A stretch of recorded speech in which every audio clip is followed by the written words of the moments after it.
There's one right here. Aphorisms on Love and Hate by Friedrich Nietzsche. Nietzsche. However you pronounce it. I like to say Nietzsche. So anyways, actually I read this a while ago. I don't know. I kind of like been taking a short break from YouTube, Booktube, and whatnot. Just been busy with other stuff, but I'm back for the 1000th time.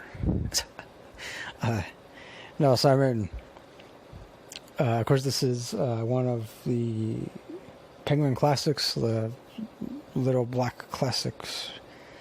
I don't know if that's the official name or not, but and I will say, like, some of the stuff in this book kind of went over my head a little bit, but then, like, pretty much still now, I mean, whenever I think back, well, especially when I was reading it, and it was kind of like, sometimes it took me like 5-10 minutes before I like could fully grasp what it was Nietzsche was trying to explain or express. And of course, I like that throughout this whole book, it's very short passages. Some of them are longer than a couple paragraphs. Some of them are actually no more than a couple sentences. The best way I could describe it is, I would say, like, this whole book, it's like really quick shots of Nietzsche, like, or if you're not into like drinking references, like really quick like bursts of Nietzschean philosophy, I guess, somewhat. Of course, throughout it, like, he mentions stuff like about morality, ethics, happiness, marriage. A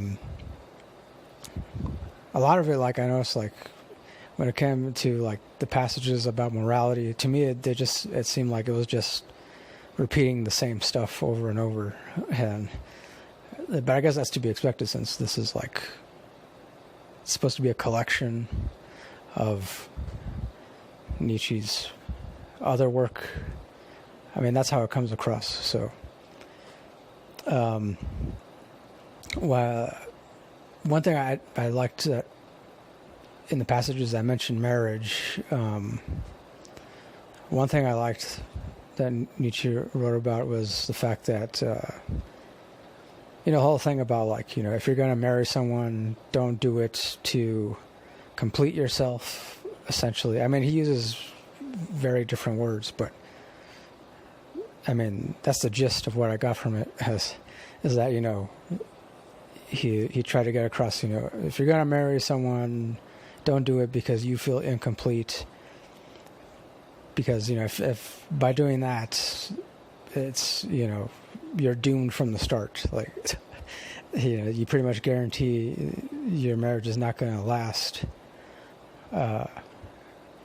And for me, I mean, that definitely rang true, because, I mean, although I've never been married, but I know a lot of people, like, I have a lot of family members, friends who have been married so many times, or even just one time, and, and at the time when they were getting married or before getting married, they would often talk about, oh, he completes me, she completes me, and sometimes there was a couple times when I told, like, a couple of my cousins before they were getting married, and I just kind of, like, casually mentioned, well, as casually as I could, I mentioned to them, I said, I said, well, that's great, if that's how you feel, but, you should be aware that happiness is an inside job. You shouldn't have to rely on somebody else to make you happy or to complete you. And of course, they got offended by that. So since then, like every time I hear that a friend is getting married or a relative, and I keep my mouth shut, and because I mean ultimately, who am I to butt in the affairs of others, and that's. But I mean, if people ask for my advice, I'm gonna give them my advice. I'm gonna tell the truth. So, yeah, but that's how I felt. That's what I like Nietzsche mentions in this book. The fact that people shouldn't, and I feel the same way. People shouldn't get married just because they feel like by marrying someone that's going to complete them, make them a whole person, and that's how I feel. So I'm pretty sure there's a lot of people that wouldn't necessarily agree with that. But of course, they have the right to disagree. So, and like everything else throughout this book, or rather collection, like I said, it's more to do with morality, ethics. Like there's one passage where he mentioned the fact that like something to do with like if a person is raised, like from birth, if someone is raised to be a bad person or like ignorant person or just like an overall like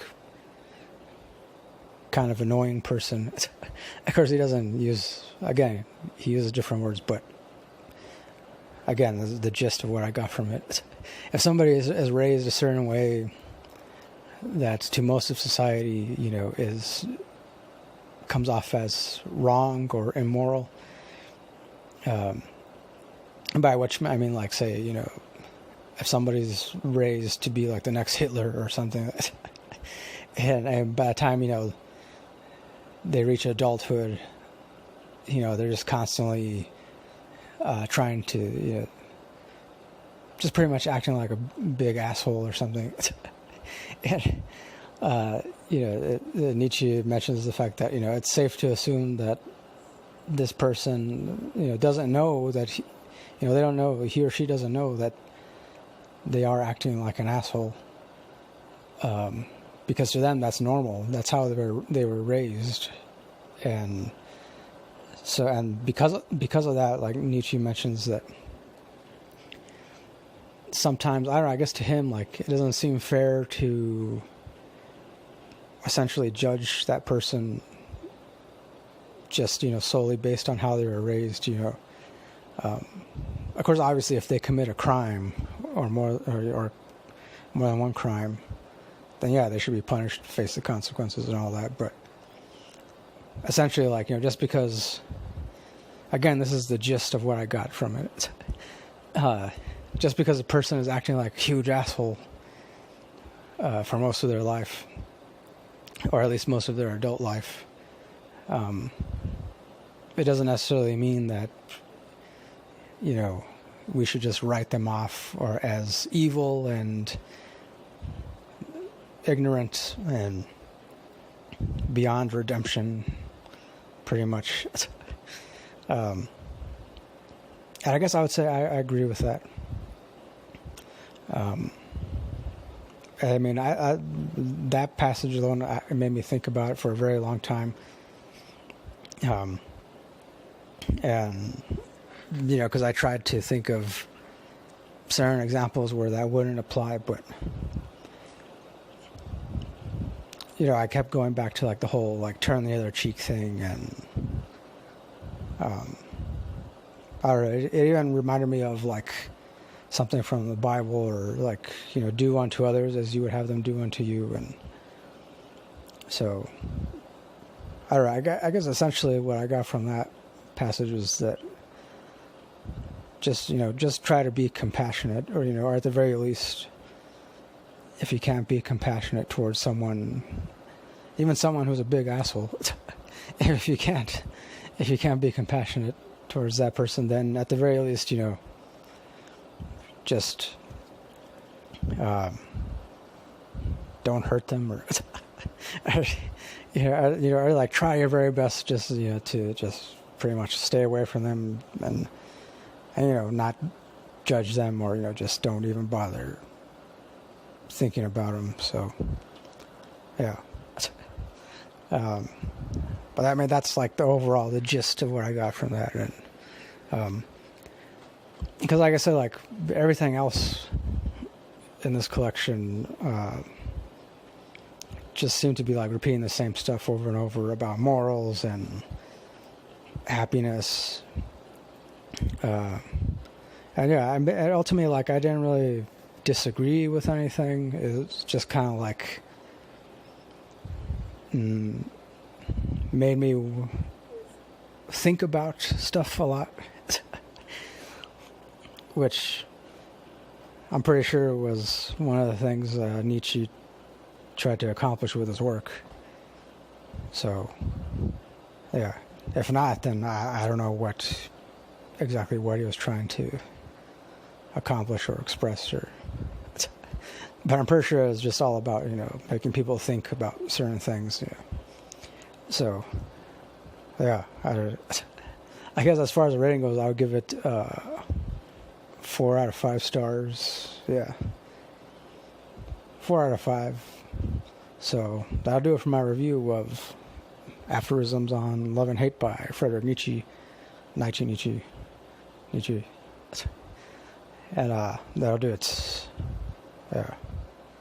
Thanks for watching. Thanks for listening. As always, next time, don't forget, keep it real, keep on rocking, and peace.